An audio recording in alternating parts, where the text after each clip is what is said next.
Hi everyone, it's Sphinx here, and today I'm bringing you another Swords of Legends online video. Now this is going to be a rundown on treasure hunting, how to get started, how to go through the process, and what you can do with some of the rewards that you get from doing your treasure hunts. Just before we get started, I want to say thank you so much for the support on my other Swords of Legends online videos. If you haven't seen them, it might be worth checking out if you find this one helpful. Leave a like on this video if you do find it helpful at all, and consider subscribing to the channel. And let's get started.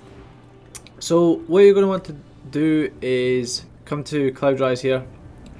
Now you are probably only going to be able to do this once you progress through the game a bit, and you're going to be able to tell when you can do it because you'll be able to come into your cultivation, come into leisure and fun, and down, where are we, just here we have this treasure map quest.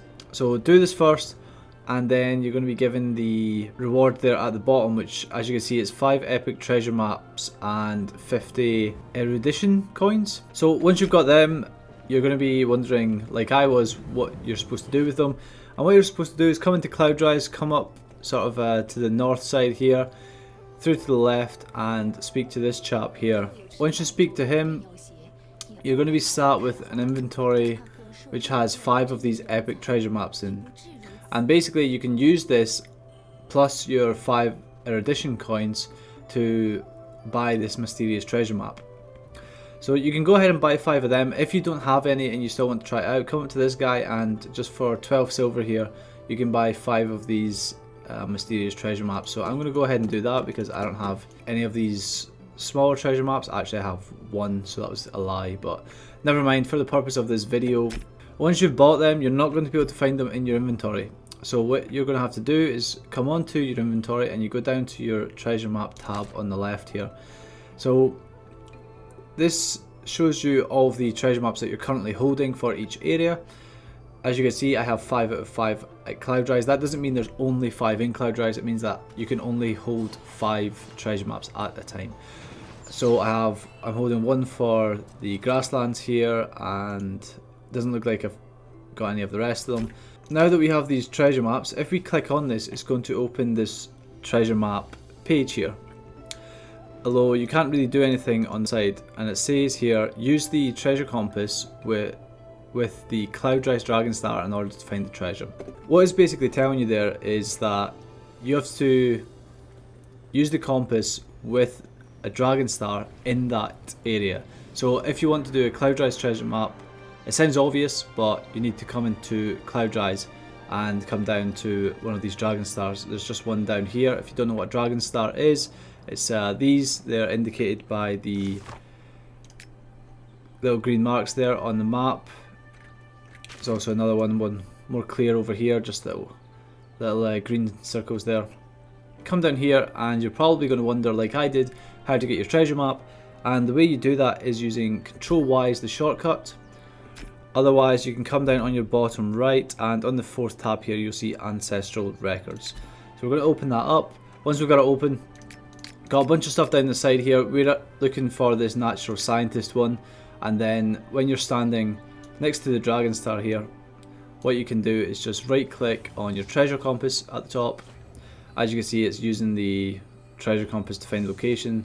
Okay, so that's it done. Now what we're going to want to do is click M to bring our map open. Along the top here we've got treasure map, and then on the right you can see it's changed from the sort of blank image it has before, and now it has this sort of detailing which we're going to be able to click on, left click, and line up with where we are in the map. Maybe an area up here, yep.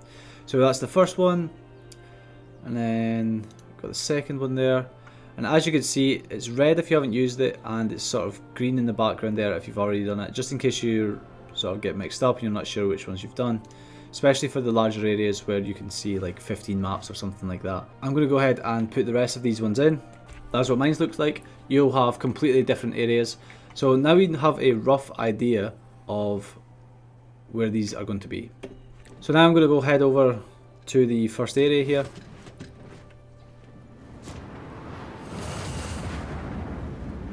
And as you can see, I've put my headset on for this because when you get close to these treasures, they start to make quite a distinctive noise, and that's pretty much going to be your biggest help in trying to find these. So what I like to do is just kind of go roughly around the outside. I think I did just hear it over here a second ago.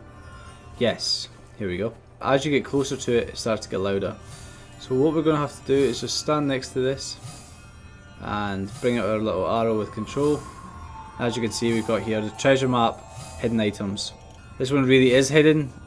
Normally they're not quite as hidden as this one, but they are. I think they are random spawning, so they could pretty much be anywhere within this area.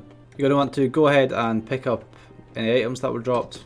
Now, I thought it might be useful to go and find another one so you could actually get a good idea of what it looked like. So I found this one just to the south here, and this is what you're looking for here, these little treasure boxes. All of the specific treasure hunting boxes that you do with the map look like this.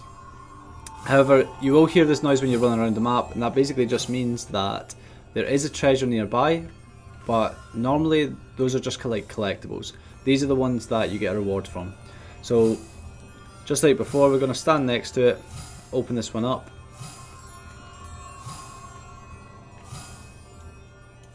And what you'll find sometimes is that you'll get this, you'll get a fragment reward such as this fluorite one here that I just got, but you'll also sometimes get something like this epic treasure map, or you also get like an excellent treasure map, and basically these are just different quality of treasure maps.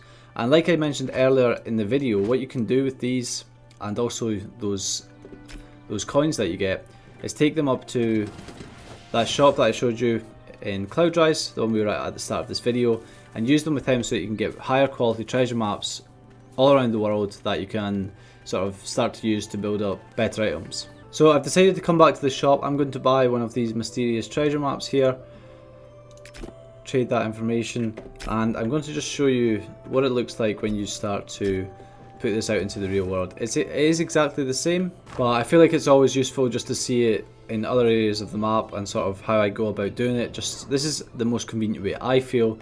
So what I would normally do is open up this backpack again, find out which area we're going to be working in. It looks like we're in the Baxian. Now we can see if we open up the backpack here, head down to the treasure map, that this is in the Baxian Plateau. So if we click on this, it's going to show us we have this treasure map on the right hand side. If you're not seeing this, you need to click on your treasure map here first, and then it will show you how many you've got.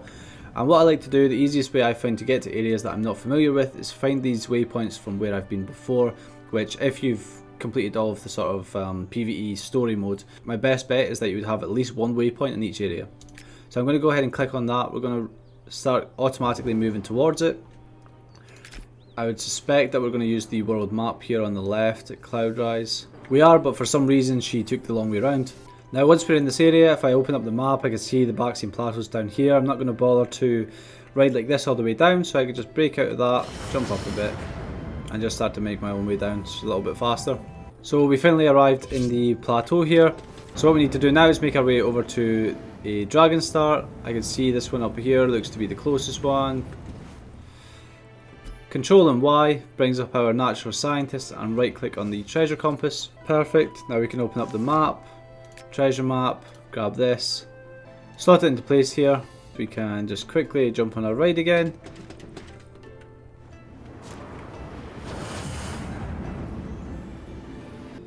And after a little bit of looking, you can see it's actually brought me up this little symbol here, which actually marks exactly where it is. So just going to jump off, get within 3 meters of it, open it up, and hopefully we get something good.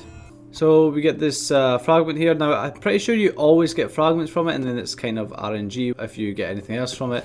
But that's pretty good, we're happy with that. So hopefully you found this video helpful. If you did, please do give it a like, because it helps me out, it lets other people who like similar content to yourself find the video.